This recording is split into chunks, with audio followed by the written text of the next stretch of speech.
On September 24th and 25th, 2025, Typhoon Ragasa, recognized as the strongest super typhoon of the year, struck southern China and caused widespread devastation in Guangdong province and other nearby regions.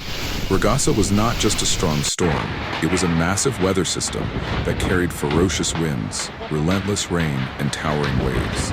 Even though it had slightly weakened compared to its peak strength over the ocean, the typhoon retained immense destructive power when it made landfall. The city of Yangjiang, where the storm hit directly, became the center of destruction, with violent gusts, surging tides, and severe flooding that transformed entire neighborhoods into rivers overnight. Residents described the terrifying sounds of metal roofs being torn apart, glass shattering, and trees collapsing under the force of the wind. Before the storm reached the coast, the Chinese government issued the highest level of warning, known as the Red Alert, signaling that extraordinary measures were necessary to protect lives and property.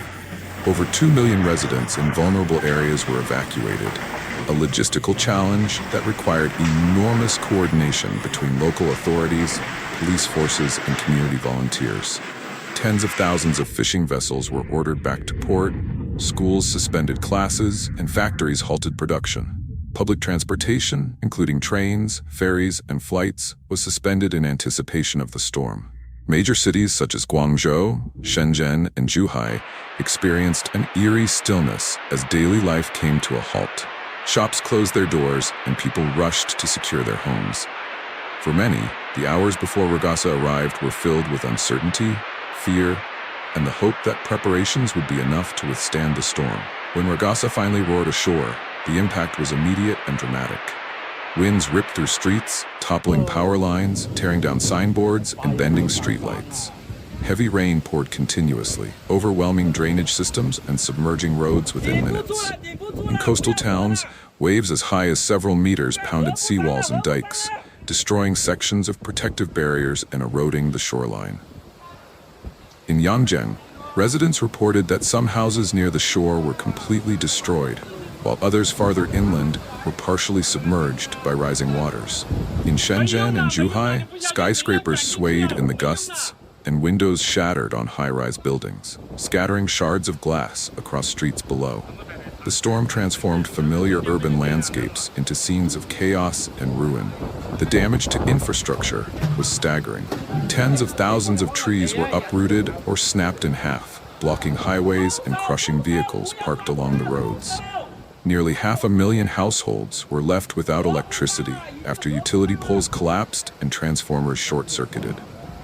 For many families, losing power meant losing access to clean water, refrigeration for food, and basic communication with the outside world.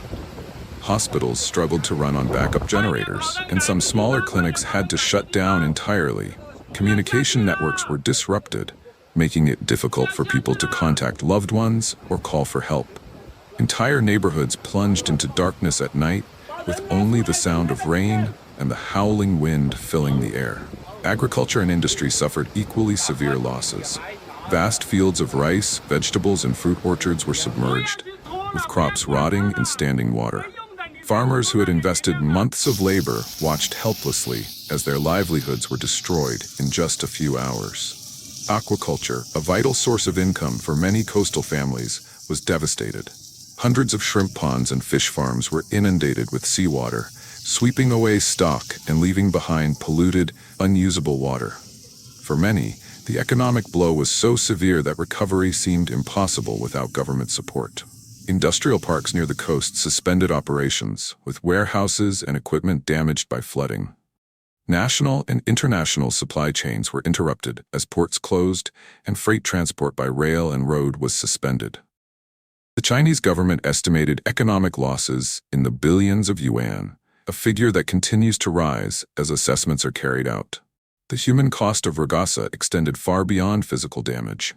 Millions of people were displaced from their homes, forced to take shelter in schools, stadiums, and other temporary evacuation centers. Families shared cramped spaces with strangers, lacking privacy, and struggling with shortages of clean water, food, and medical supplies. Many had to sleep on thin mats or bare floors, surrounded by the constant sound of crying children and anxious conversations. For the elderly and the sick, the situation was even more challenging.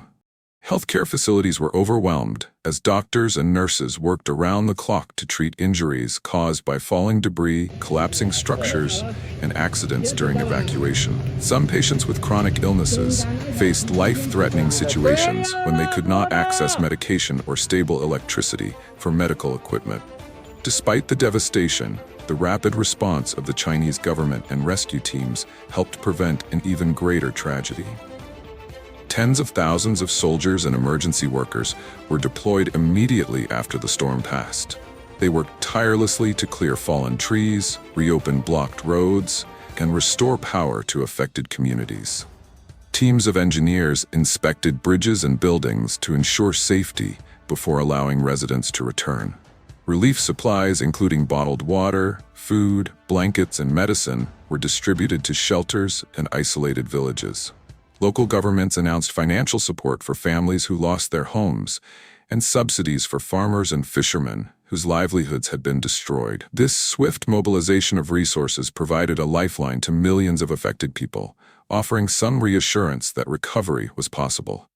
Still, Ragasa left behind deep scars, both physical and emotional. For many residents, the storm was a traumatic experience that will not be forgotten. Children who lived through the storm spoke of nightmares and fear whenever they heard the sound of heavy rain or strong winds afterward. Adults expressed feelings of uncertainty about the future, as rebuilding homes and businesses would take months or even years. The disaster exposed not only the vulnerability of coastal regions, but also the resilience of communities who came together to support one another. Stories emerged of neighbors helping evacuate the elderly, volunteers cooking meals for evacuees, and strangers offering shelter to those who had none. Typhoon Ragasa also highlighted the growing threat posed by climate change. Scientists have long warned that warmer ocean temperatures contribute to stronger and more destructive storms, and Ragasa seemed to confirm those predictions. The storm's unprecedented strength and wide-ranging impact underscored the urgent need for China and other countries in the Asia-Pacific region to invest in stronger infrastructure and more advanced forecasting systems. Seawalls and drainage systems must be reinforced to withstand future storms, and building codes in coastal cities must be updated to ensure that structures can endure stronger winds. Beyond physical defenses, disaster education and preparedness training for citizens are essential so that communities can respond quickly and effectively when storms approach. The lessons of Ragasa extend beyond China. The typhoon demonstrated how interconnected the region is, as neighboring areas like Taiwan and Hong Kong also experienced severe impacts. Effective disaster management requires not only national preparedness, but also international cooperation in sharing data, technology, and resources. The storm also revealed the importance of balancing economic development with environmental protection, as unchecked coastal development increases the risks of flooding and erosion. In the end, Typhoon Ragasa was more than a natural disaster. It was a stark reminder of the immense power of nature and the fragility of human society in the face of such force. It left behind broken buildings, ruined fields, and displaced families, but also resilience, solidarity, and a renewed determination to adapt. For China, Ragasa will be remembered not only for the destruction it caused, but also for the lessons it imparted. That preparation saves lives, that recovery requires unity, and that the fight against climate change is no longer optional, but essential. The storm may have passed, but its impact will shape policies, communities, and memories for years to come.